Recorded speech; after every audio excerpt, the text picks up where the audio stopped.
Welcome to tonight's show, I should say. This is Brenda Bates, Medicine Woman, and this is Medicine Woman Reveal. Reveal? Wow! Gotta get that tongue working. Talking like me tonight. Jen Toffel, the other part of the Medicine Woman, is not here tonight. But I have with me my husband that soon, hopefully, will become Medicine Man. And what's your name, dear? Scott. Scott! So everybody say, hello, Scott! So we have a full room. And like I said, I love to honor all of you, and I know you could all love to hear me yap. But we're going to start off with who? Well, we got 4 callers waiting. We'll take the first one first, and there's 2 of them with area code 805. The first one's 805-617, we'll say. We're going to just take a risk and unmute that one so they can hear us. Yeah, that would be beneficial, especially if she's saying okay, hello. Caller 805-617, so forth. You're on the air with Brenda. Hi. Hi, yes. Donna, hello. Hello. Okay. Hello. This is the first time calling. Can I ask you about anything? Yes, you can have a general reading, or if there's something on your mind, yes, you ask away. Okay. I wanted to know if someone was coming into my life. I'm 58. I've never been married. I have had relationships. And my last relationship was about 6 years ago. That ended. But I just decided I wanted to be alone and to know what I liked and whatnot. And now I'm, pretty much know all that and, healed. And so I wanted to know if someone was going to be coming into my life because I would like to spend my life with someone. So do you want to get married or just have a long life relationship? I'd like to get married. Okay, so that we're going to direct that question a little bit more. The first part of the question is that will she be getting married? Let's see. Will she be getting married? And what did you draw here? Interesting. Okay, so 2 cards are in reverse.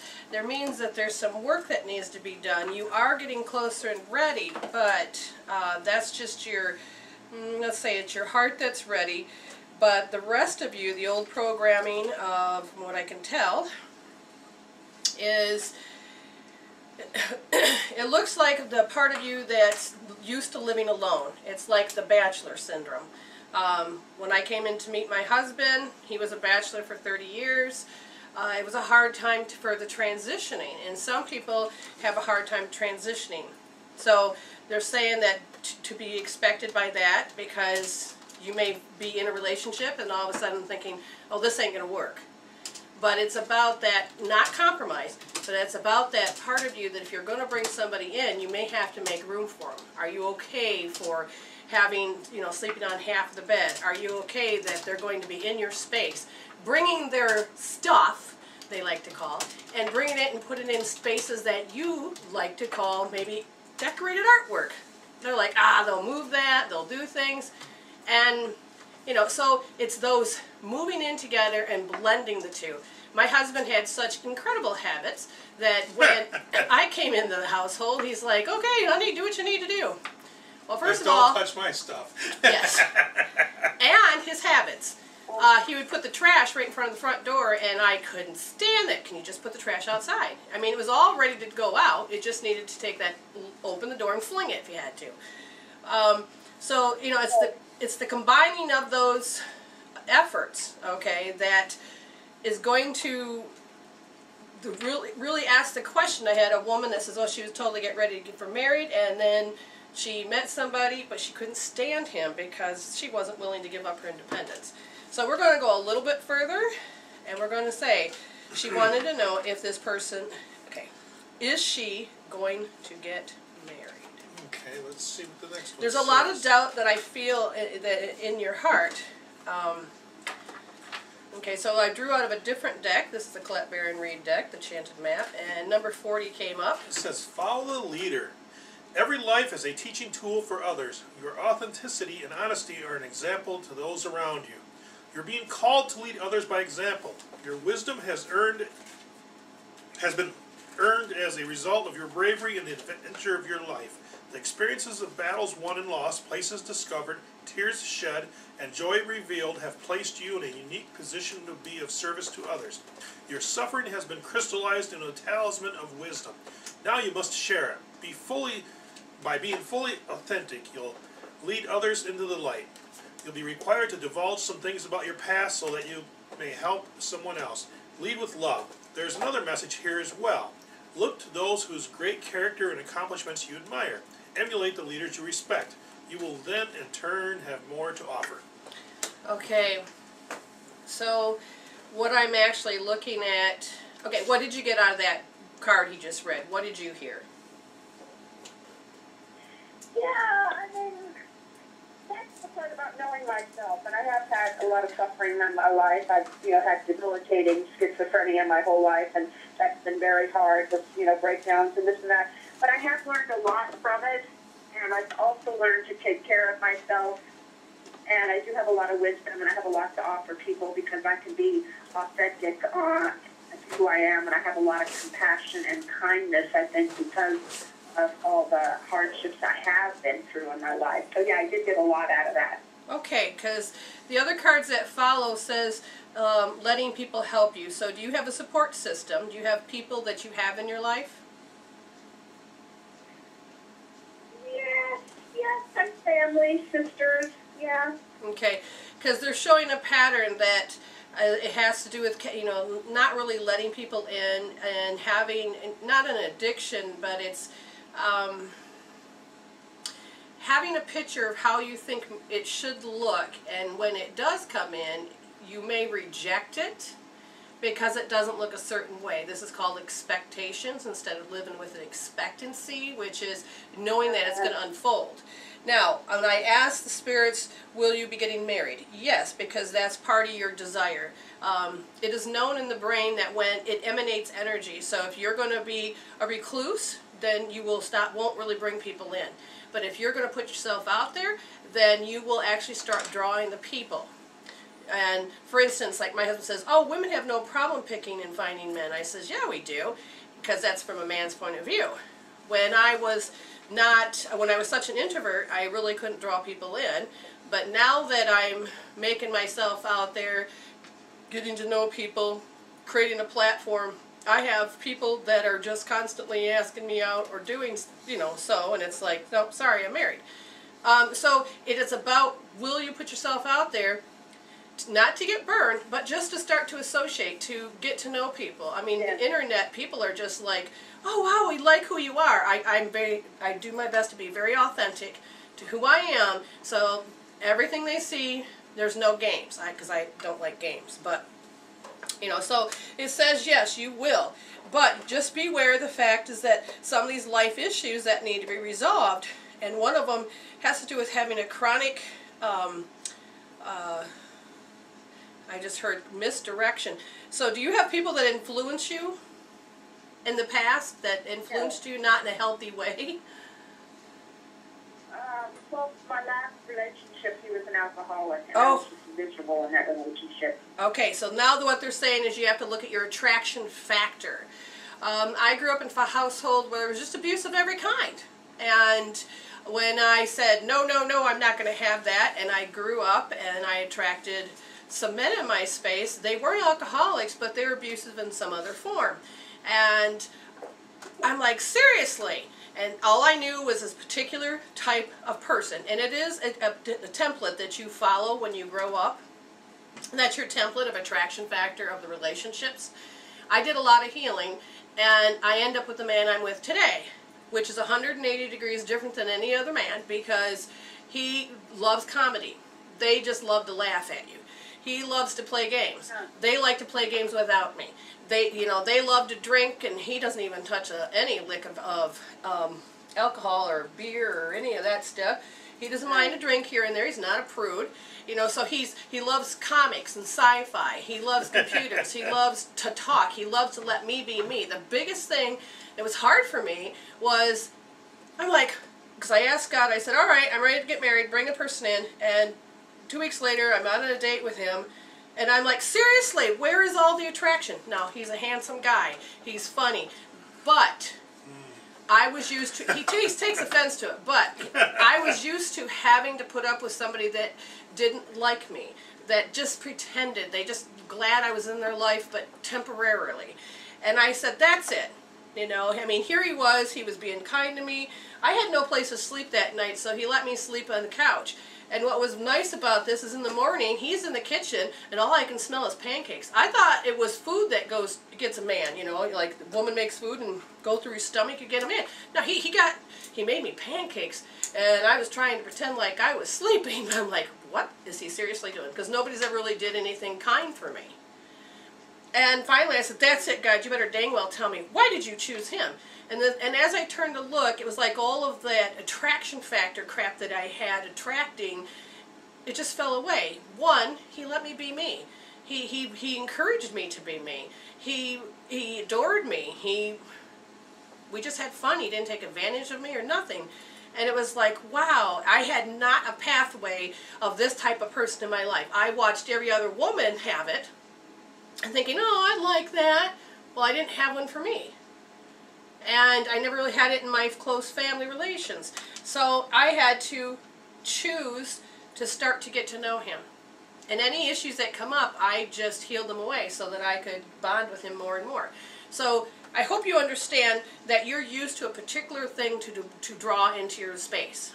And they said it is a chronic thing about how, and what's nice is that, see, you get the attention you need, but it's like all of a sudden it's like the real old days where they used to come a-courting. And they would court and they would put on their best airs. They were the perfect man. And as soon as they got married, then they, you know, Turned back into something else. Oh yeah, my mother, the day after she got married to this man, he turned into who he really was. And nobody in the household wanted him around. But it's that attraction factor. So allowing yourself, because when I first looked at my husband, it was like, seriously, we saw each other years ago, and it wasn't a good time, because that's when my boyfriend died. He was friends with him. Yeah, he was one of our and you don't usually cross those barriers. Yeah. And then his other friend was trying to force him on me, and he was not liking that. I wasn't liking that, because it wasn't on our own terms. But was there attraction? Not in the beginning, and it's not because he wasn't good looking. It is very much that you attract hell in your life because that's what you know. And that's what I got rid of. Yeah. So I could have him. And now I got that on my life. It's not dictating and haunting me. Now I look at him, I adore him, I get to see the love in him. That filter's gone. So I would tell you that you would need to heal some things. Now, I do have healing tools on my website. And the biggest thing that I would say is that you are used to having grief, a chronic grief, that followed you from the time that you were inside the womb. Yeah. And we have to help you break that energy cord to grief. It's how you know grief. And you know, you can think about it, you can have stories about it, you can feel it. And that's what you're going to do with this healing tool, is that all you're going to do is follow the instructions, placing your hand in a certain position, and then you're going to just think about all that grief. And because yours is so chronic, you will have to do this particular thing over and over until it's completely done, because you're going layer by layer by layer by layer. So, you're going to go to MW, Reveal. That's M as in medicine. M as in, oh, I'm sorry. Say that again, please. M as in medicine. Okay. W as in woman. Okay. Reveal. REVEAL. So yeah, you'll go .com. Yeah, you'll go to MWREVEAL.com. And when you go there, you're going to see on the left-hand side healing tools, and there's a whole boatload of healing tools that I'm putting up and have to fix, but I'm putting them as great detail as possible.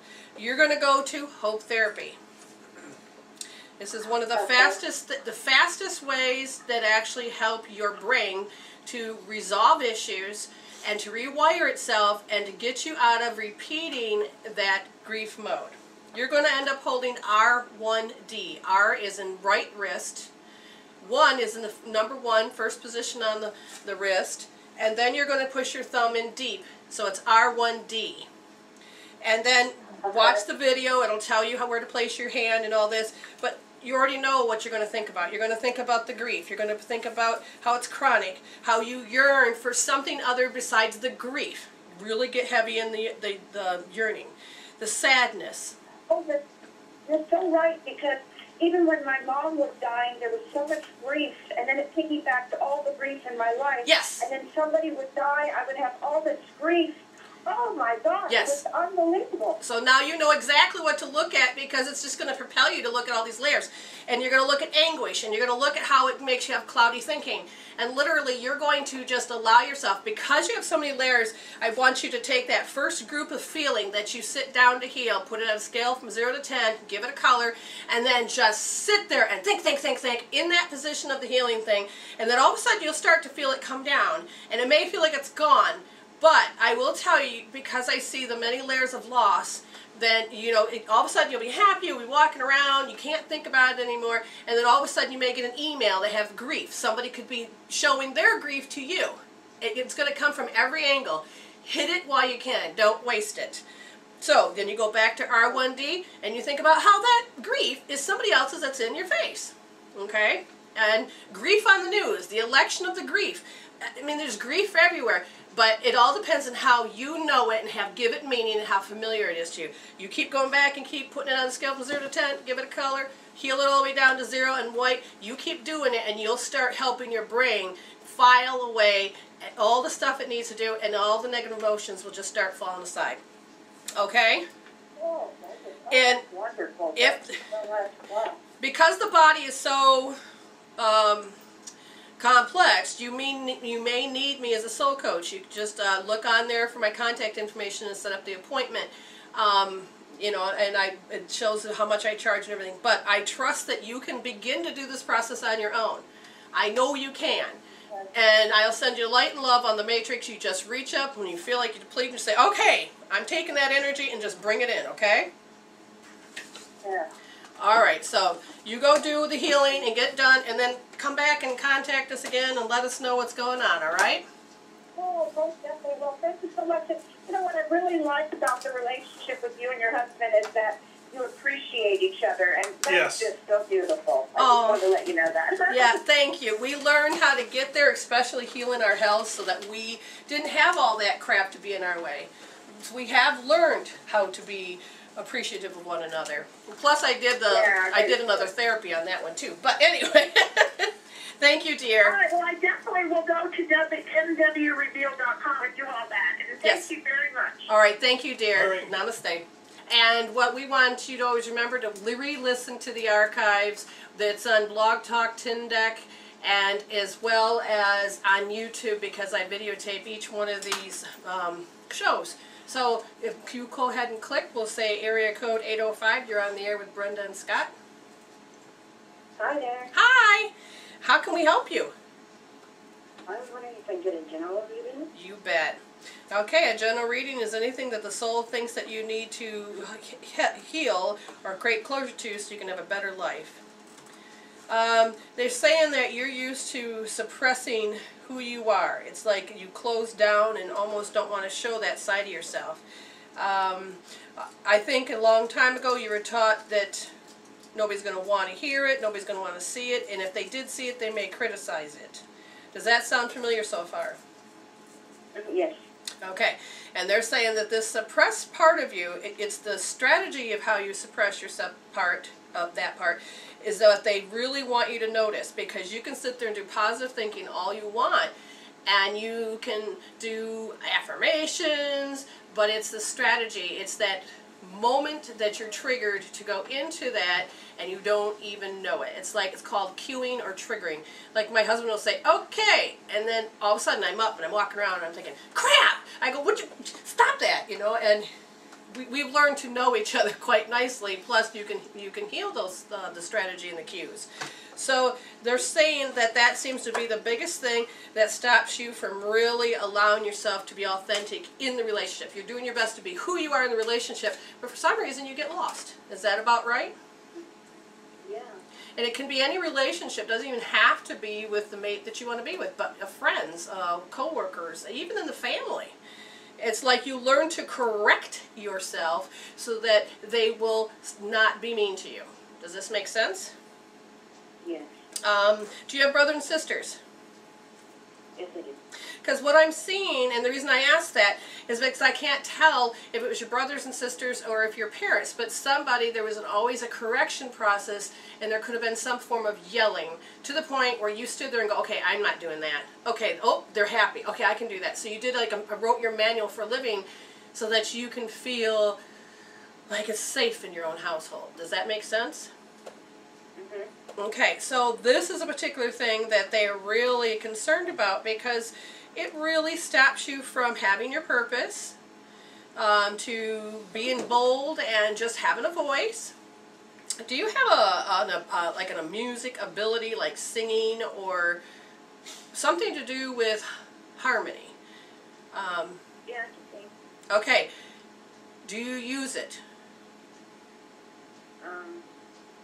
Not professionally. Okay, so does it run through your mind that when you're singing, you know everything is great, but if somebody else was actually hearing it, you're like, oh my God, nobody's going to want it. Or somebody says, oh, you really need to be on stage, and you're like, oh, they're not. Nobody really wants it. Do you have that particular energy field that goes on? Yeah. Okay, they're saying that part of your purpose is to actually bring joy to those that want to hear it. We all are here with a specific purpose to shine our light, and that suppression actually stops you from doing so. And the great adventures that you could be having, like I would never thought I'd be a talk show host, nor would I thought I'd be a teacher, but ever since I opened myself up and healed a lot of my stuff, because I used to suppress and correct myself, that's how I know you're so well, and now I'm turning and going into fame. And I was such an extreme introvert that I never would even speak. And now all of a sudden, I love being in this. You're comfortable. I'm comfortable. Yes. So they're saying that this particular part of how you correct yourself and suppress yourself literally causes you to not be able to fulfill your dreams. And most of your days you kind of feel sad and yearn for stuff. And you have a lot of clouding thinking. Does this make sense? Okay, so if you want to heal it, then let me know and I will proceed. Yeah. Okay, so how we're going to heal this is that now yours is very complicated to some degree because it's like you have a backup. If this strategy failed, then you got a backup strategy so that you can reinforce so you don't really get. And so there's what you're feeling then is the one thing you're really running from. Because you wouldn't created those safety blankets and those boundaries to keep yourself suppressed so much if it wasn't for this particular thing. So now I've got to find out what age, and they're saying about 1 year old. Whatever the energy is, it came to you as abusive to you and in your soul, and it scared you to the point where it threw you off your center. And you learned at a very young age that you're going to have to grow quickly and behave very well. Does this make sense? Yeah. So I've got to ask your soul, did she get fear instilled in her? Yes. Alright, so now I've got to find, is it safe to pull out the fear? No, because if you face it, you feel like you're going to swallow you up. So now I got to do the back door, which is, what is your soul willing for you to heal? And that is how you know you have to correct and suppress yourself. So they're going to have you just look at, first they're going to have you practice catching when you're doing it. You do it so well that you know, one person could say something like, oh, you know, women talk on the phone too much. And they're not directing it to you, but then you're thinking, oh shoot, I talk on the phone too much. And then now all of a sudden you go into the self-correction process and start cutting these parts of yourself out because you've deemed them as bad. Does this make sense? Yeah. Okay, so they're saying very minute. Start just asking the angels to come and help you. Get that angel deck over there. And we want you to call in the angels. We want you to help. They're there to help you, give you that support, because you got to start catching when you do this. And don't worry. Everybody does this. They will catch it after they completely go through the whole thing. They go, damn! But that's okay because you're proud of the fact that you actually caught it. And eventually you can do the old-fashioned way of the rubber band, which is pain and punishment, or rewards and punishment. The reward and punishment is where you take the rubber band and then when you catch that you did something, you snap your wrist and you know, cause pain. And then you kiss your wrist and say, I'm proud that I caught this. And then what happens is the brain retrains itself based on fear that it's going to get snapped again. And then you'll start catching yourself right when it's about to happen, even to the point where you will actually catch the triggers. Now remember, we can't look at the triggers yet because your soul's not ready. So you understand that you're just going to start finding and looking and practicing of when you create this strategy to correct yourself, suppress yourself, and denigrate yourself, which you cut yourself down. Okay, so those 3 things you need to watch for. Okay? Okay. All right, so now I'm going to, here, they're sticking. I'm going to have my husband shuffle and find you 2 angels, dear, and that I want you to work with. One is going to be for day, and one is going to be for night. There's one. And that'll be the day. And then there's night. Okay, so go ahead and read. There's the name. Okay. And then you'll have to probably spell it for her, too. Okay, it says Divine Order. This is the Archangel Raguel. R-A-G-U-E-L. So R-A-G-U-E-L. It says everything is how it needs to be right now. Look past the illusion and see underlying order. Okay, now read this to her. Okay, this is what the book says on it. Okay, additional message. A win-win situation is brewing. One with solutions that are fair to everyone involved. This requires you to have blind faith that heaven is working behind the scenes to exact the highest good for all.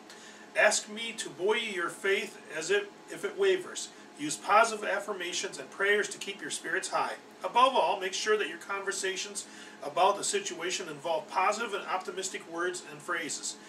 You are so powerful that your positive thoughts can speed the resolution along even quicker. So you have a lot of great goodness in you, and they want you to nurture that. That's part that you're suppressing. And all of that authenticity part of who you are is suppressing. So they're saying by day, when you call upon Archangel Raguel, then what you're going to do is you're going to be he's going to be like a muse. He's going to be there to help you, and he's going to lay the path, and he's going to help you notice when this begins and where it ends, and the correction process. And so you got a very strong one that's going to help you in that one. Now the night angel, this is the one that you can just call in at night, so it helps with your dreams and to protect you and to keep you safe, and that's Archangel Michael. It says, you are safe. I am protecting you against lower energies and guarding you, your loved ones, and home. Now he'll read the additional part. Let go of worries as I'm surrounding you, your loved ones, home, and possessions with powerful loving light. This light repels lower energies and attracts loving experiences. Focus on this light and love instead of on fear, as you will attract the object of your focus. With your mind free of fear, you have additional time and energy to devote to your life's missions. You are free when you are fearless. Know that you are safe at all times, and that my protection is flawless.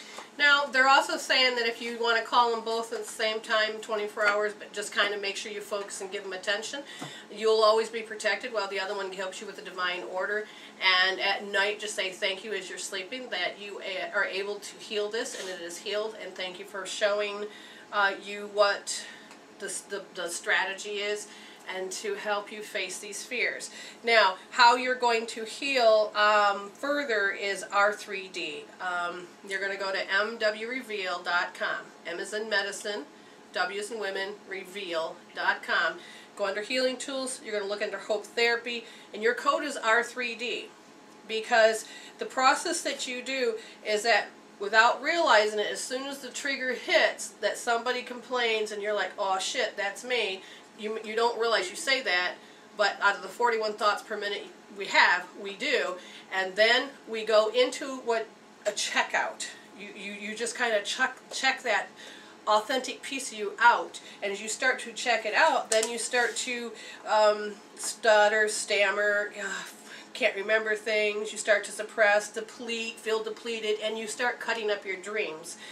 And so you're going to hold R3D, and you're going to think about all the stuff we talked about, okay? And just put it on the scale from 0 to 10, give it a color, and you keep doing this, and when it comes down to 0 and white, and then if it pops back up, you go back to R3D, get it gone until that issue doesn't have to be in your face anymore, okay?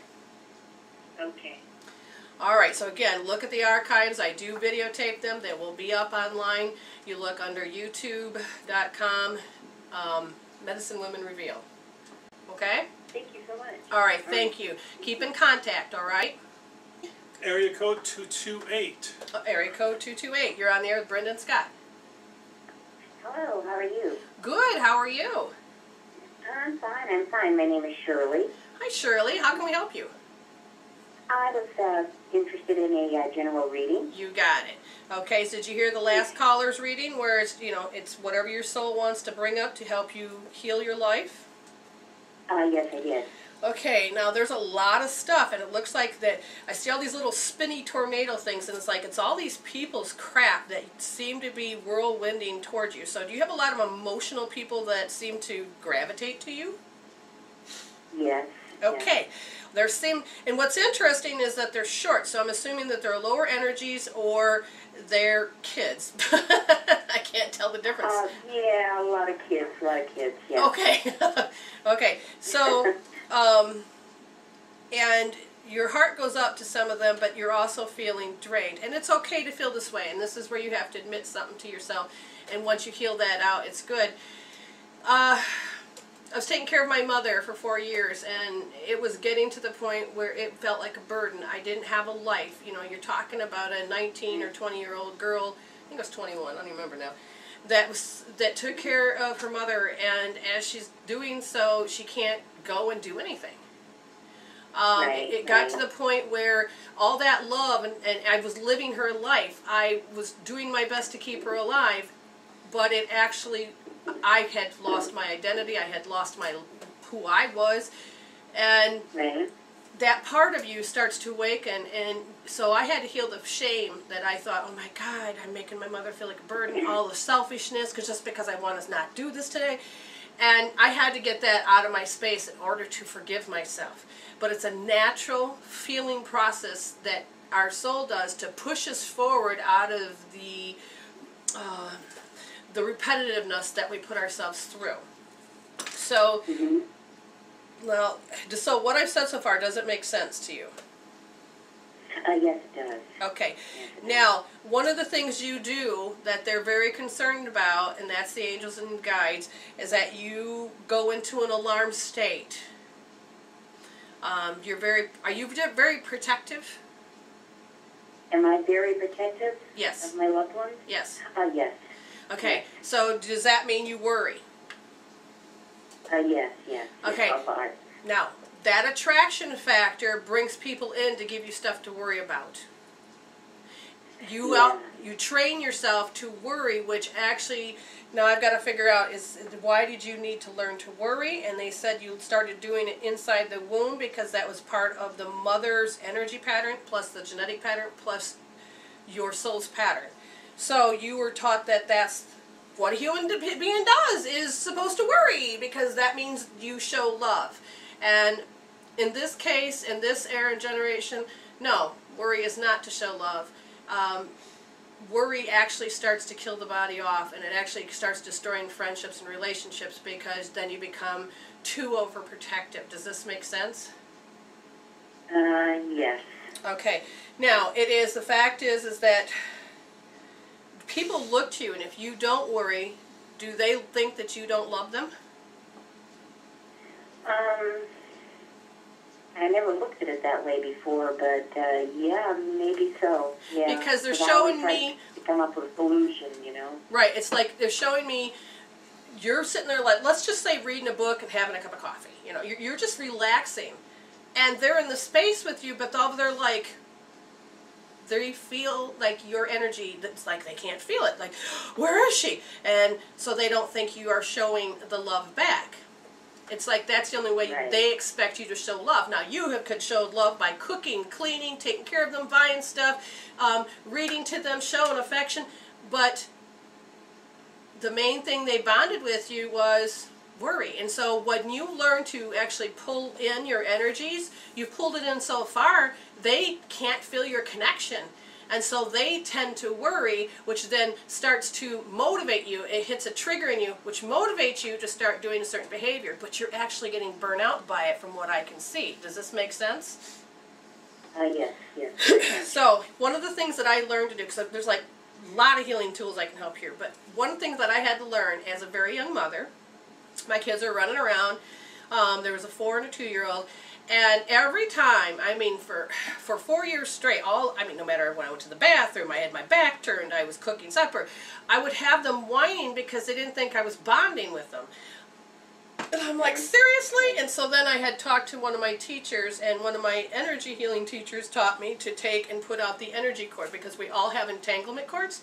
But if you intentionally put out a cord to these children, in this case, all the people that expect you to worry, you put out an energy cord to them, and you just kind of push energy through it and send it to them, and what happens is they will actually not bother you. I've learned to be able to take a shower, go to the bathroom, and do all these things because they never felt Mommy's energy leave. They could feel that I was there. Now, to cast this, which I didn't even think about until now, I've got to make a video, but we're going to call it the golden white light. Now here's the thing though. You're going to reach up and you grab a golden white light above your head. You're going to connect one end to your heart. When you extend it out to them in your imagination, not in your positive thinking mode, but just be you, as you extend it out to them, ask their soul, you don't have to ask them person to person, but just ask your imagination, ask, do you accept this? If they say no, then there needs to be more healing done. Then I would tell you to do the cord switching, which is on my Healing Tools website. Okay, but the golden white light is very important, because what it does is it helps you create a bond where there wasn't one. When I healed the relationship with me and my husband, I put a new golden white light cord down, and which meant that he can't come to me any other way than through that cord. And it was his yes that caused us to bond quicker. And when people had said no, which I had done to other people, they actually zigged and zagged out of my life. They didn't want to be there. And that was their soul's choice, not the conscious choice of the person, but the soul's choice. So the golden white light, you just take, like I said, grab it above your head, connect one into your heart, extend it out to them, and then inside your mind say, do you accept this? If it says no, you go and do cord switching, and that's a healing tool on my website. And then when you get that all done, redo the golden white light cord and see if that makes a difference. If they don't want to connect that way, thank God for archives so you can listen to this again, is that you deliberately put out the energy anyway and leave it there. And sometimes you have to intentionally know that when you're going to be busy, don't try to close everybody off and ignore them. It's like when my husband tunes me out, I can totally feel when the energy disconnects. And I can sit there and tap dance naked and he still wouldn't see me, because I know that the energy cord is not there. So what happens is that you have to get their attention, and then you deliberately inside of you feel like you're putting out that cord from the heart, and you put out that golden white light cord in front of them, and it's a reminder for you, because they can't show up to you any other way than you let them. So there is a disconnect somewhere in the way that the relationship was for the soul, not you, but for your soul. So you're going to intentionally just keep putting out the white light cord, so that and getting their attention to some degree will actually help make it connect more. Because if they don't feel acknowledged, then they want that attention. Okay? Right, yeah. All right, so you got a lot of information. Again, if you're not able to do this on your own, but I have a lot of faith that you can, there's a lot of juicy goodies that I actually give and go deeper on when there's a one-on-one healing.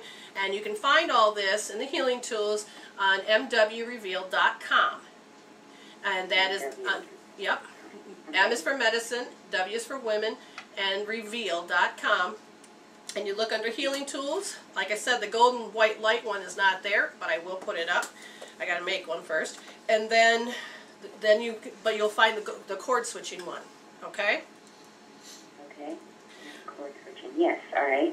All right. And then do your best to do the healing. Like I said, if you need guidance, that's where you make an appointment with me. But I know you can do this. All right. Thank you, dear. Thank you so much. You take care. All right. Bye-bye.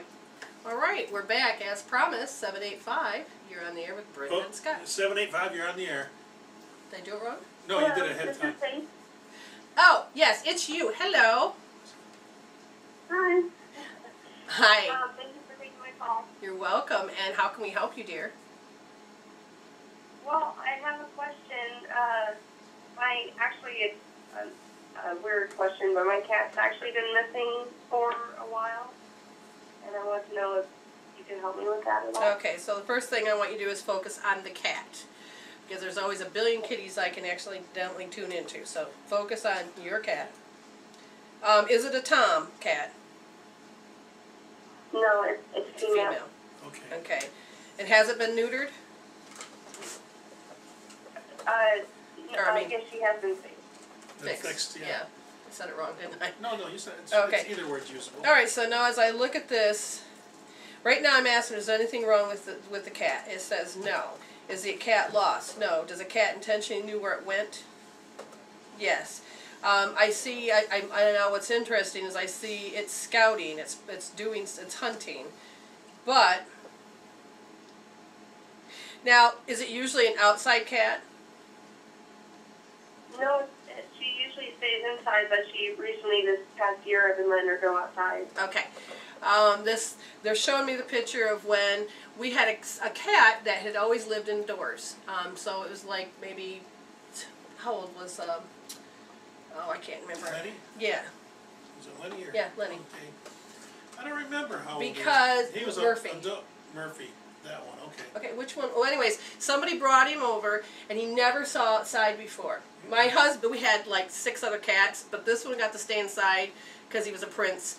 And then the rest of them had to live outside. Well, he has a duplicate or a doppelganger that looked just like him, and so it usually tries to get in. Well, my husband came home one day and he thought the cat got in, grabbed the wrong kitty, threw it out, and then he noticed that, oh my God, I threw the house cat out. So he goes to race after it, and it got a taste for the outside. Then it was like, oh, you are not going to let me back in because I like outside. Oh, yes. And so all I feel is like there's a newness to the soul of this cat.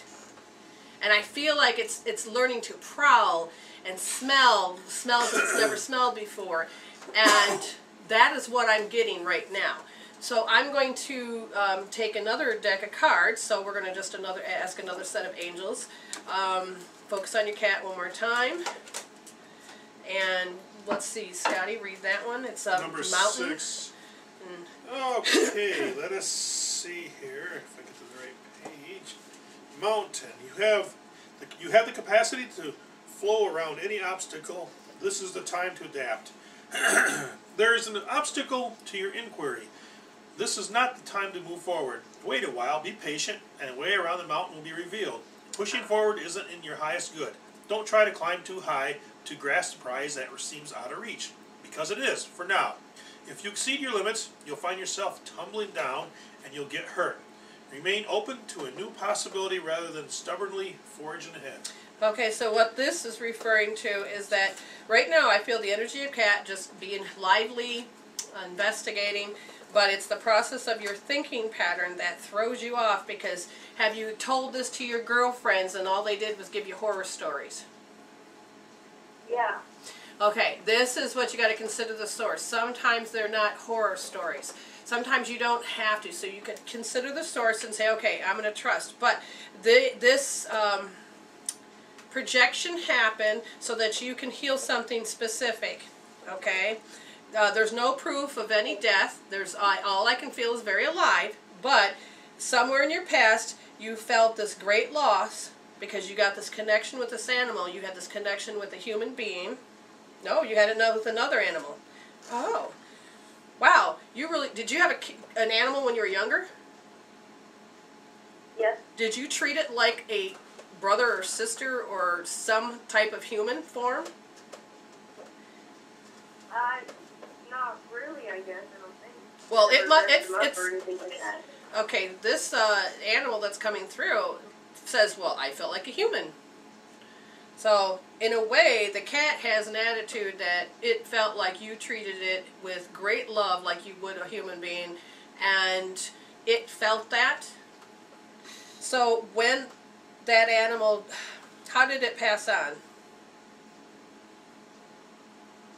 Died? Are you talking about a past animal? Yeah, one of the past animals. I had 2 animals that I'm thinking of. I'm not sure. One was a dog and one was a cat, and the cat was specifically mine that stayed with me. And she, had to give her away before I moved away to a friend, and okay. the friend said that she got out, so I Okay. don't know where she... Notice the pattern. Notice the pattern. It got out because you weren't able to watch it. Now, I wondered because I kept seeing college, but I didn't... What they were referring to was that you had left and had to leave the animal. Okay, so that's what they meant by college. Okay, so now you have this repetitive pattern, and this has affected you. Now I'm going to find out if there... Did you have another one? So a specific age they're talking about is this was an animal is at 7 years old. Did you ever have a rabbit? I had a rabbit when I was a lot younger. Yeah, because well, at 7 years old, I see you with a very soft, furry type, and sometimes rabbits can be more softer than kitties. But they keep showing me bunny ears. It seems like every animal you've had, it's not that they died. Somehow they were missing. So did they have unexplained occurrences? Like you said, the one animal got out. Yeah, one got out, and my cat right now got out, but I don't remember, I can't remember, honestly. That's okay. The pattern okay, because the pattern that I'm seeing, it's not the important what animal it is, but what they're showing me is that a specific projection of why you have to go through all these emotions with this cat that you have right now is grief. And the grief that you had to face was when 7 years old. So you had a grief, and it could have been a person or an animal, but somehow you had to face some type of grief. But the news came to you secondhand. You didn't witness it, but you're like you couldn't do anything about it. Okay? Yeah. And the feeling of that you couldn't do anything about it makes you feel very awkward, upset, and the worst fear starts to come out. Now, did somebody die at 7 years old when you were 7? And it could be somewhere in the family, because again, I feel like this is second nature, and that information came to you. Like when my brother died when I was 9, they didn't tell me for 2 days, but I totally knew something. And then when it came not from my family, but from some other party. And there's always that feeling of, what do I want to call it? It's like a disconnect. It's like you're not getting all the information.